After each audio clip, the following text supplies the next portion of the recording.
Existem pessoas que precisam romper com namoros que são terríveis, desastrosos. Aquela pessoa só faz mal a você, você sabe disso, mas você tem um vínculo com ela, você tem necessidade afetiva, você não consegue romper aquele namoro. Então, você, de repente, você se encoraja, você fica com tudo claro diante de você, essa pessoa não me faz bem, eu não posso me casar com essa pessoa, porque se no tempo do namoro já está assim, imagina na época do meu casamento, depois no meu tempo de casado, vai virar um inferno pior ainda do que já é. Aí você se encoraja, motivado por pessoas que estão ao seu lado, a romper.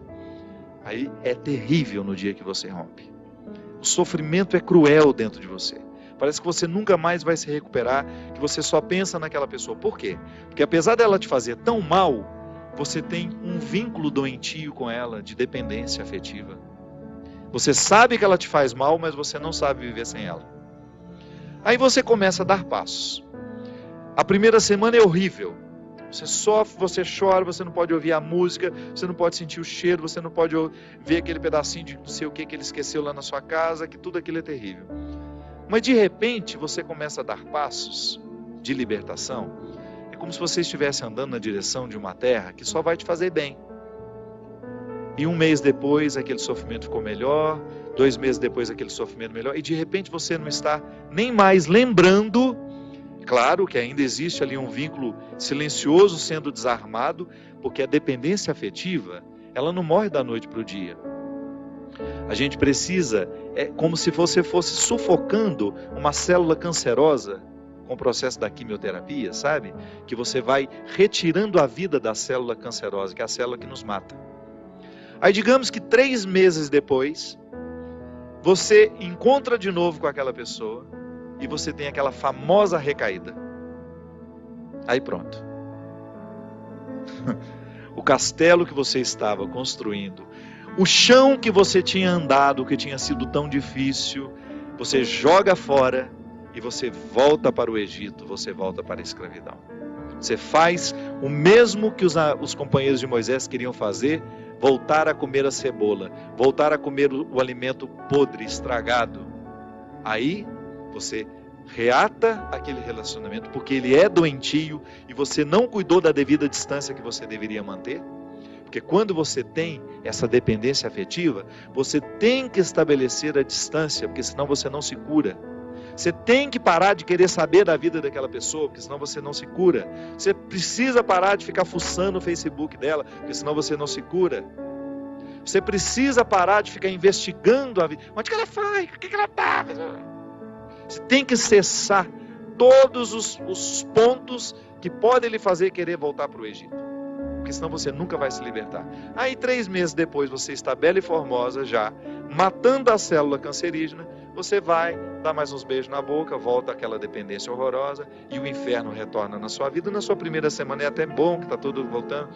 Daqui a pouco, minha filha, você está num inferno pior do que você estava 3 meses atrás.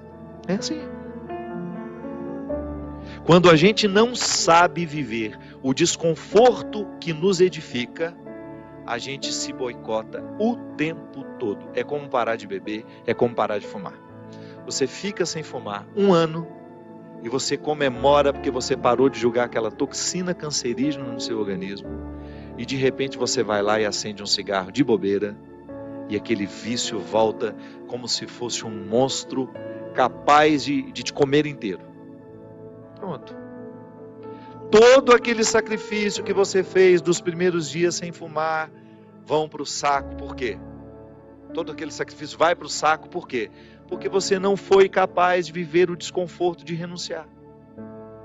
Minha gente, é impressionante como essa mão de Deus nos auxilia assim, nos fazendo conscientes do que nós precisamos romper na nossa vida. São situações que a gente precisa estabelecer limites para elas, porque senão a gente não vai ser curado nunca. A gente vai ficar eternamente doente na fila dos necessitados, chorando e mendigando um pãozinho de bondade do outro, um pãozinho de afeto do outro. Pelo amor de Deus, nós não fomos feitos para isso. Nós não fomos feitos para ficar arrastando dependentes afetivamente dos outros. A gente foi feito para amar. E o amor só tem sentido na nossa vida se for para nos edificar, se for para nos ajudar a atravessar o desconforto do deserto. Caso contrário, ele não faz sentido. Esse pseudo-amor, esse falso amor que às vezes a gente diz sentir um pelo outro, que não nos ajuda nos desconfortos do deserto. Eu preciso viver os meus desertos, você precisa viver os seus. E os verdadeiros amigos são aqueles que reconhecem os desertos que o outro precisa passar e fala: isso mesmo. Vamos passar por esse deserto porque você precisa dele. Agora, a Poliana, ela quer aquela vida feliz, ordenada. Lembra daquela personagem? A Poliana, onde tudo era o jogo do contente, né? Para com isso. Assassine esse instinto infantil que existe dentro de você, que lhe faz ter medo dos desconfortos da vida. O desconforto da vida, quando bem vivido, ele só nos torna melhores. Tira essa máscara de coitadinha que você gruda na sua cara para os outros terem eternamente pena de você. Você só perde tempo na vida assim. Que bobagem! Deus nos segura na nossa mão é para a gente ter condições de atravessar esse deserto. Não é para ficar recaindo eternamente e voltar a comer as cebolas do Egito, porque a gente teve dó de nós, porque a gente teve dó do outro, não. A caminhada é para frente que se vai.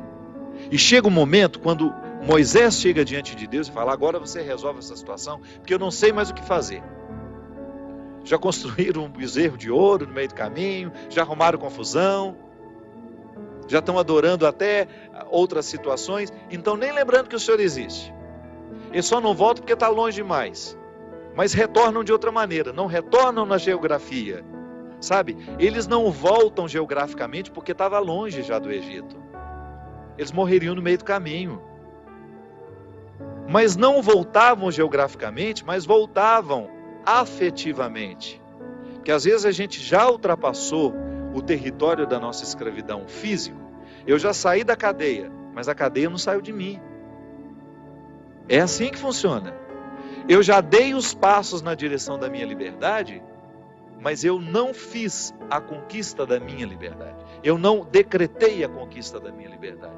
Então eu fico afetivamente preso ao meu passado, lamentando as cebolas do Egito, lamentando o namoro que terminou, a situação que foi terminada, a amizade que foi traída. Então, quando Moisés está diante do Mar Vermelho, e ele fica apavorado, porque agora eles não tinham mais para onde ir. Ou atravessavam o mar, ou voltavam para o Egito, e o exército do faraó já estava chegando para capturá-los. O que ele faz? Ele tem uma reunião particular com o Senhor, né? Uma audiência particular de urgência. Liga lá para o secretário de Deus e fala: pelo amor de Deus, você pede para ele me atender hoje, que eu não posso mais ficar sem essa resposta. O exército do faraó está chegando. E aí ele acha que Deus iria dar uma resposta fácil para ele, né? Ia dar uma solução rápida. Não. O que Deus fala? Lembra, Gino? Lembra?